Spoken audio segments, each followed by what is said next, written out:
사람이 의사소통을 하는 데는 두 가지가 있습니다. 하나는 듣는 것과 또 하나는 경청하는 겁니다. 듣는 것은 단순히 소리를 받아들이는 것, 이런 걸 말하고요. 경청은 상대방의 말을 또 감정과 의도를 읽어내며 듣는 겁니다. 그러니까 듣는 것은 기능적인 행위라고 하면 이 경청은 공감적 행위다, 이렇게 표현할 수 있습니다. 또 듣는 것은 귀로 듣는 것이라면 경청은 마음으로 듣는 것이다. 상대방의 진심을 이해하려는 태도가 경청입니다. 오늘 본문에 보면 아들들아 이제 내게 들으라, 이렇게 말합니다. 들으라, 이 말은 경청하라, 이런 뜻이 되겠지요. 단순히 귀만 열고 가만히 있는 것이 아니라 마음과 생각을 집중해서 들으라. 그리고 그 다음에는 지키라, 이렇게 말합니다. 뭘 지키라는 것인가? 잘 들은 것을 지키라, 이런 얘기지요. 그게 보면 도를, 여기를 도라는 것은 말씀하시려는 것, 하나님의 목적을 얘기를 하고 있습니다. 자, 듣기 위해서 어떤 자세를 가져야 하는가, 그 부분을 중요하게 생각합니다. 어떤 자세가 필요합니까? 34절에 보면 듣는 자세가 나옵니다. 34절에 누구든지 내게 들으며 날마다 문 곁에 기다리며 문설주 옆에서 기다리는 자는 복이 있나니, 그럽니다. 그러니까 이 들으며 하는데 듣는 자세가 뭐냐? 기다리는 것이다, 이렇게 얘기합니다. 자, 여기서 내 곁에서 이 1인칭 대명사가 계속 반복적으로 나오는데, 똑같이 이전의 부분과 같이 여기서 1인칭 대명사는 지혜를 말합니다. 그렇다면 여기서 이런 정의를 내릴 수가 있겠지요. 지혜는 기다리는 것이다, 이렇게 정의할 수 있습니다. 듣기 위해서 기다리는 것이 지혜라는 것을 알 수가 있습니다. 여러분, 왜 기다려야 합니까? 그 부분에 대해서 33절에 보면 지혜를 얻기 위해서다, 이렇게 말합니다. 33절에 보면 훈계를 들어서, 여기서 훈계는 교훈을 말합니다. 지혜를 얻으라는데 여기서 보면 지혜를 얻기 위해서 기다려야 됩니다. 얼마나 기다려야 되느냐? 날마다, 이렇게 이야기합니다. 34절에 보면 날마다 내 문 곁에서, 이렇게 이야기합니다. 그 다음에 또 하나는 34절에 누구든지 내게 들으며, 여기서 말하는 누구든지는 모든 사람이라고도 표현될 수 있지만 또 더 깊이 들어가면 듣는 것에 열정을 가진 자, 이런 뜻입니다. 또한 듣는 장소도 대단히 중요합니다. 오늘 34절에 보면 문 곁에서, 그 다음에 문설주 옆에서, 이렇게 이야기합니다. 듣는 장소를 이야기를 하고 있는데, 자, 문 곁에서, 문설주 옆에서, 이 모습은 듣기를, 진심으로 듣기를 원하는 사람의 모습을 이야기를 하고 있습니다. 이것을 시편에서는 문곁과 문설주를 성전이다, 이렇게 표현하고 있어요. 시편 84편에 보면 다윗이 그런 얘기를 하고 있는데, 성전에서 이렇게 시온의 대로가 열린다, 이런 얘기를 하고 있습니다. 그러니까 듣기를 열정적으로 가진 사람은 반드시 구약에서는 성전을 향해 갔다. 그래서 시편 뒷부분에 가보면 반복적으로 나오는 이렇게 얘기가 보면 성전에 올라가면서 부르는 노래, 이렇게 얘기가 계속 반복적입니다. 그러니까 곡조가 있는 노래라는 거죠. 성전에 올라가면서. 그래서 어디서 들어야 되냐? 성전이 오늘날의 교회입니다. 교회에서 들어야 된다, 그런 얘기를 하는 거죠. 자, 중요한 것은 우리가 어떻게 듣고 있는가, 무엇을 듣고 있는가, 이 점이 대단히 중요합니다. 우리는 복잡한 소리를 듣고 하다 보니까 듣는 것이 잘 익숙하지 않을 때가 많습니다. 오래전의 이야기인데요, 지금 디지털 시계가 나오기 전에 아날로그 시계가 있을 때입니다. 어떤 아들이 아버지 공장에서 이제 이 해중 시계를 갖고 있다가 잃어버렸어요. 아무리 찾아도 없는 거예요. 그래서 할 수 없이 아버지한테 와서 제가 이 시계를 잃어버렸는데 도저히 찾을 수가 없습니다. 그러니까 아버지가 야단치지 않고 같이 찾으러 다니는데 이게 기계 소리가 막 시끄러우니까 도무지 들을 수가 없는 거예요. 그래서 그 귀한 해중 시계를 찾기 위해서 직원들도 불러놓고 기계를 잠깐 멈추고 가만히 들어보자 하고 바닥에다가 귀를 대고 가만히 있으니까 어디선가 째깍 소리 나는 겁니다. 결국은 그 해중 시계를 찾게 됐는데요. 그러면서 이 아버지가 아들에게 중요한 얘기를 합니다. 뭐라고 그러냐면 세상이 시끄러울 때는 조용히 들어보아라 이런 얘기합니다. 그러면 잃어버렸던 소중한 것을 얻게 될 것이다. 단순히 해중시계 하나 찾은 것으로 끝내지 않고 상당한 교훈을 주었습니다. 아주 인생의 철학과 같은 그런 교훈이죠. 세상이 시끄러울 때는 조용히 들어보라는 겁니다. 그래야 소중한 것을 찾을 수 있다는 것, 이런 얘기입니다.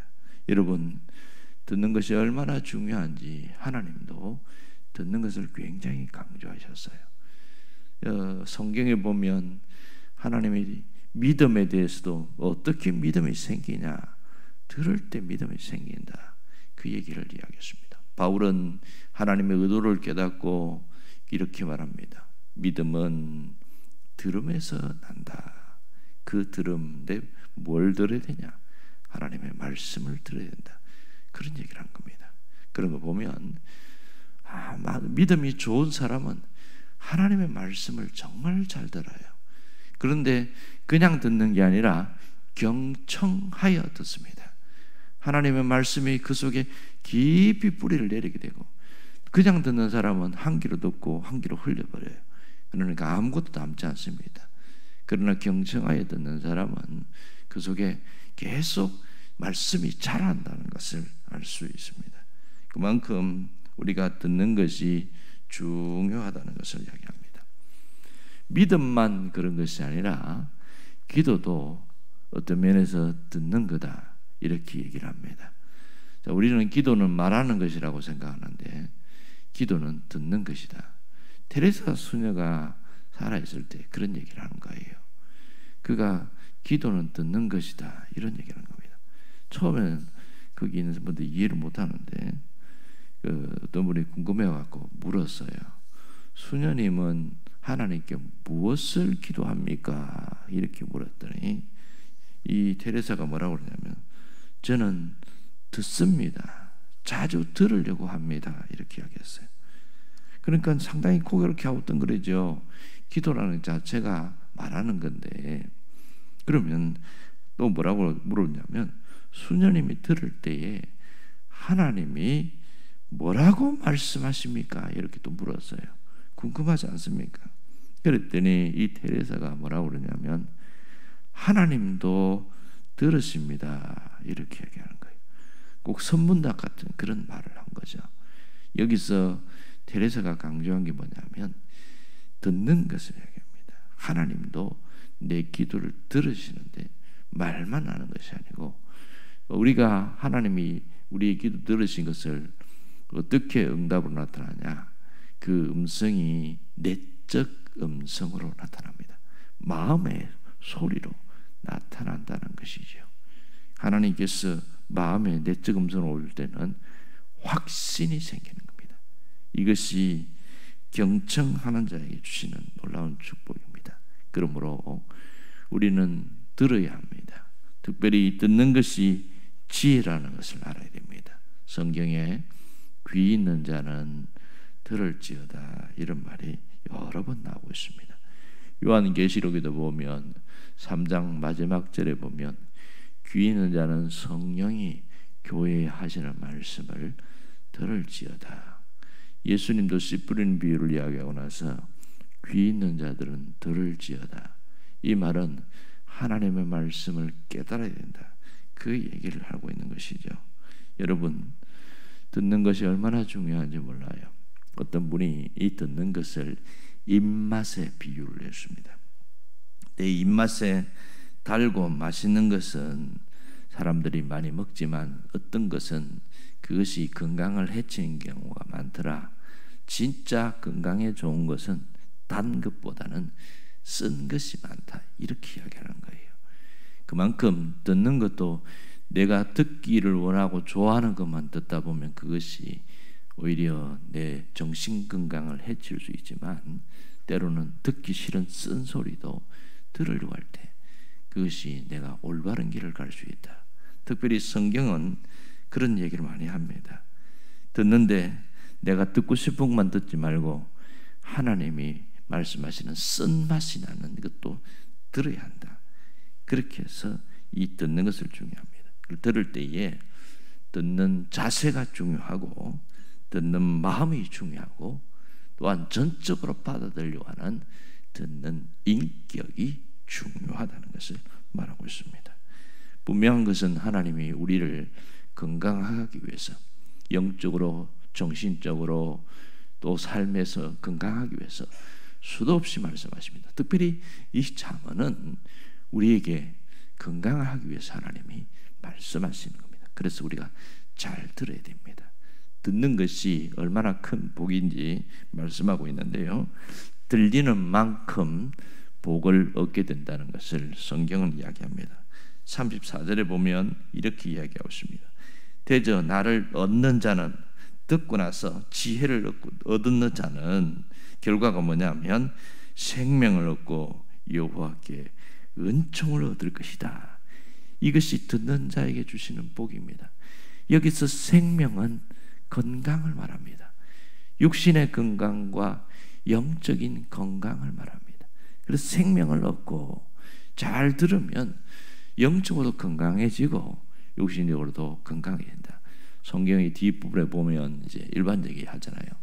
막 분노에 대한 얘기도 하고 미움에 대한 얘기도 하고 사람 인간관계에 대한 얘기도 하고 그런 얘기를 합니다. 이 말씀대로 어쨌든 잠언의 말씀을 들으면 내 정신만 건강해지는 게 아니라 육신도 건강해진다. 이게 생명을 얻고 옵니다. 또 하나는 은총을 얻는다 그랬습니다. 이 은총이라는 것은 은혜와 다른 것을 말하는데, 여기서 말하는 은총은 나를 빛나는 존재로 만드신다, 그런 뜻입니다. 나를 빛나게 하신다. 사람들 사이에서 나를 새롭게 한다는 겁니다. 자, 여기서 36절에 보면 그런데 나를 잃어버리는 자는 반대 이야기를 하고 있죠. 여기 잃어버린다는 것은 잘 듣지 않은 자는 이런 뜻입니다. 자기의 영혼을 해하는 자다. 자기의 영혼이 상당히 피폐해지게 되겠지요. 결국은 나를 잃는 자와 미워하는 자는 같은 표현을 쓰고 있습니다. 멀리하는 자, 이런 뜻이죠. 그러지 않은 사망을 사랑하느니라. 사망을 사랑한다는 것은 썩어질 것, 버려질 것, 그런 것을 더 가까이 하게 된다, 이런 얘기입니다. 결국은 우리가 들리는 만큼 깨닫게 되고 들리는 만큼 믿음도 성장하게 된다는 것을 말하고 있습니다. 참 희한하죠. 말씀이 내 안에 깊이 들리면 그것이 내 안에 있는 오물을 씻어내는, 그런 내적인 것을 씻어내는 그런 역할을 합니다. 그래서 말씀이 그 속에 새겨진 사람을 보면 영혼이 맑고 굉장히 깨끗합니다. 왜냐하면 그 속에 얘기가 보면 말씀이 있거든요. 하는 말을 쭉 들어보면 아, 저분은 정말 건강한 인격을 갖고 있구나. 그것도 하는 말들이 보면 하나님의 말씀이 녹아서 자기 입에서 흘러나오고 그런 걸 보게 되어지거든요. 그래서 듣는 것이 얼마나 중요한가. 우리는 듣기 위해서 기다리는 것을 꼭 염두에 둬야 됩니다. 하나님께서 내게 말씀하시는데 기다릴 때 정말 지혜를 얻게 됩니다. 특별히 우리가 앞에 있는 문제들, 우리 삶의 문제로 내 머리로 고심하고 고민할 때가 참 많습니다. 하지만 내가 아무리 고민을 해도 해결이 안 될 때가 있어요. 그때는 하나님께 나와서 하나님 어떻게 하면 좋습니까? 우리는 이렇게 기도하잖아요. 기도할 때 꼭 중요한 게 뭐냐? 들으려고 해야 됩니다. 기도했으면 잠시 1분, 2분이라도 들으려고 해야 됩니다. 그러면 처음에는 하나도 안 들립니다. 하지만 훈련이 되면 주님이 말씀이 떠오르게 합니다. 내적 음성으로 오는데요, 아이디어로 떠오르기도 하고 성경 구절로 떠오르기도 하고 이러면 되겠네 하고 주님이 말씀하실 때가 있습니다. 그것이 우리에게 지혜입니다. 떠오르게 한다는 겁니다. 분명한 것은 하나님 문 앞에 나오는 자, 듣는 자, 기도하는 자는 반드시 하나님이 외면하지 않는다는 겁니다. 오늘 성경 말씀대로입니다. 그러므로 우리가 끝까지 하나님의 말씀을 들으려고 하고 또 하나님 지혜를 기다리는 자로 살아가기를 간절히 바랍니다. 기도하겠습니다.